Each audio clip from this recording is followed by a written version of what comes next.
तयारी करताय.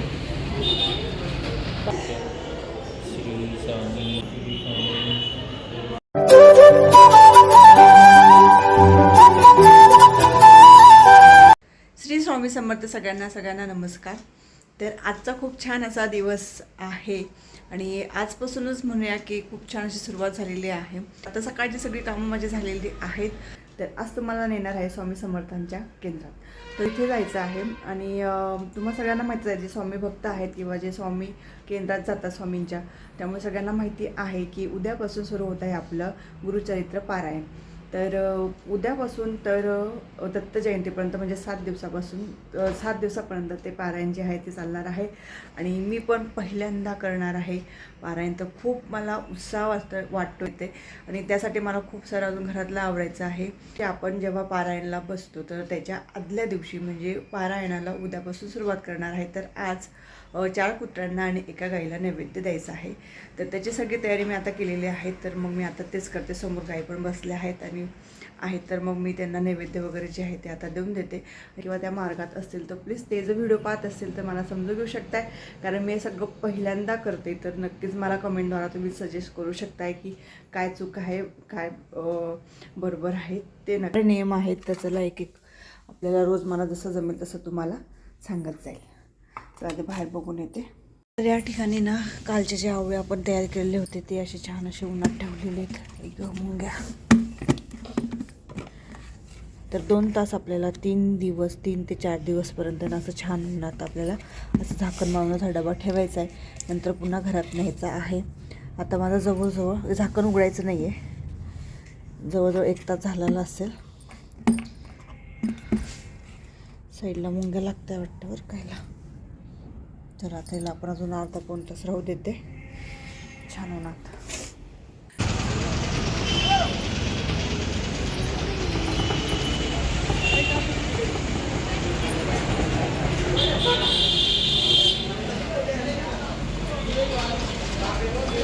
त्या ठिकाणी सगळी तयारी ना चालू आहे. छान अशी तयारी करताय पारायणाची. चल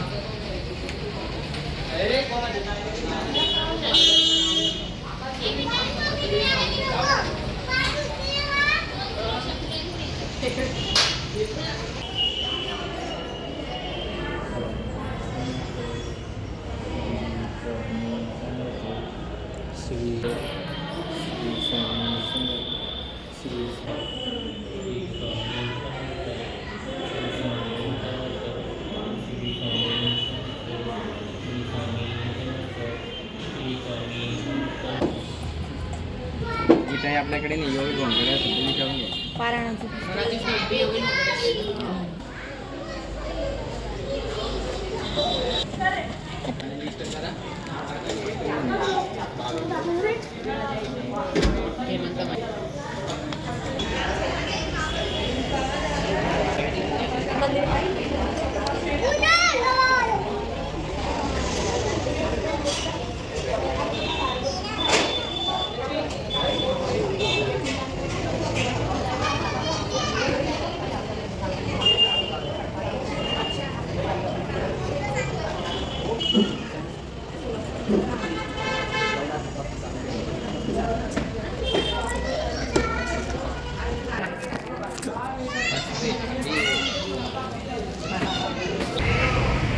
तर केंद्रामध्ये ना खूप सारी अशी तयारी चालू आहे, कारण की उद्यापासून पारायण जे ना ते चालू होणार आहेत त्याची.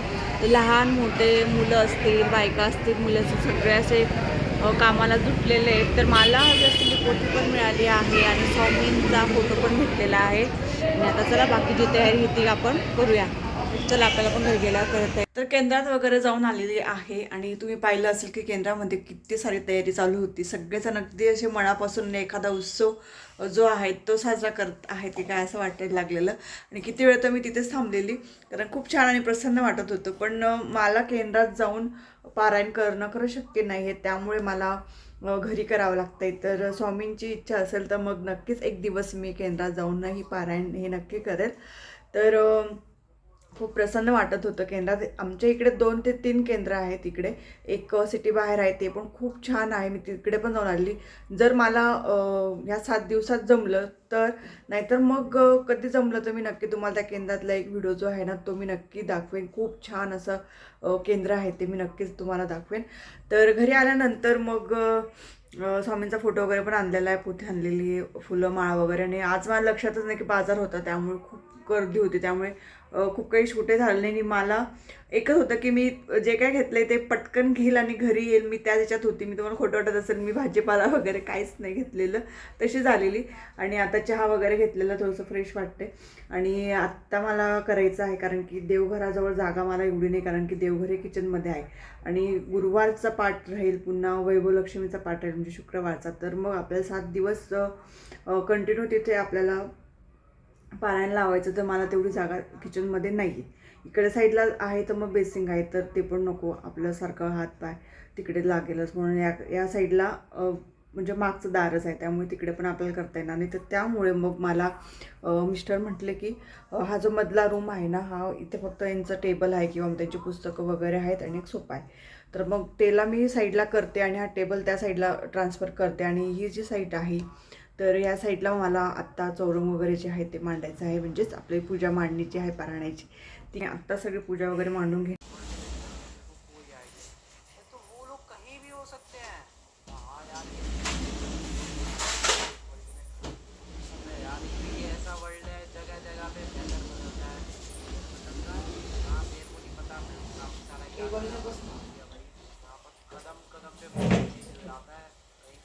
एक काम कर, ते रुमाल ते स्वेटर है ना त्याला असं लावून दे.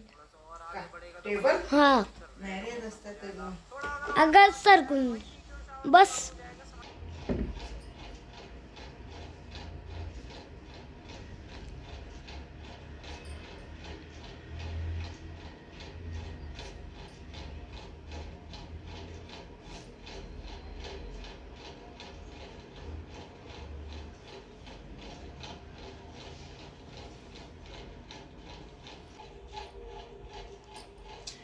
छान असं आहे ना, रांगोळी वगैरे पण झाली आहे, चौरंगाची मांडणी पण झाली. छान असं मला जसं जमलं, मीच समय काढायला गेली. तर मला गणपती डेकोरेशन आहे हे मागचं जे आहे ना पानाचं, तर ते छान असं मला दिसलं. तर मग मला एक आयडिया आली, तर म्हटलं चला आता बॅक साईडला लावून देऊ. आणि छान अशी रांगोळी वगैरे काढली, कारण की सकाळी बिलकुल जमणार नाही, कारण खूप घाई होऊन जाईल. आता एवढं प्रोसिजर केलेली आहे. आता छोटं गंगाळ असेल आणि कलश वगैरे ना, सगळं स्वच्छ करून इथे आणून देते आणि रात्री छान अशी मांडणी अजून करून घेते. तर अशा प्रकारे ना मी आत्ताच ना सगळी तयारी करून ठेवलेली. समय असेल, कलश वगैरे, फुलमाळ वगैरे सगळं करून ठेवलेलं आहे. आत्ता फक्त ते स्थापना जे म्हणतो ना आपण, किंवा मग कलशाची असेल, फोटोची असेल, तेवढी बाकी आहे. रांगोळी वगैरे सगळं झालेलं आहे. तर उत्सुकता तर खूप आहे. आणि आत्ता वाजलेत 8 आणि 8 वाजेशी माझं सगळं आवरून झालेलं आहे. आता फक्त जेवणं बाकी आहेत, कारण की आत्ता लवकर आवरलं आणि थोडीशी लवकर झोपली तर म्हणजे मग मला सकाळी लवकर जागेल, आणि जेणेकरून मग माझी जी पुढची पूजा आहे, पारायण आहे, त्याचं मी पटकन असं पारायणाला बसू शकेल सगळं आवरून एनर्जीने. त्यामुळे तर एवढी तर मी तयारी करून ठेवलेली आहे. आणि नक्कीच मला तुम्ही याआधी पारायण केलेलं असेल, जे कोणी स्वामी भक्त असतील, त्यांच्यापर्यंत जर माझा हा व्हिडिओ गेला तर कृपा करून नक्कीच मला सजेस्ट करा की अजून मी यात काय करू शकते. ते माझ्या परीने मला जेवढं माहिती झाली त्याप्रमाणे मी केलेलं आहे आणि करणार आहे. तर चला, तर आजच्या व्हिडिओची मी करते आहे एंड. आजचा व्हिडिओ आवडल्यास नक्की लाईक करा, शेअर करा, आणि चॅनल आवडल्यास, व्हिडिओ आवडल्यास नक्की चॅनलला सबस्क्राईब करा. तोपर्यंत तुम्हा सगळ्यांना श्री स्वामी समर्थ.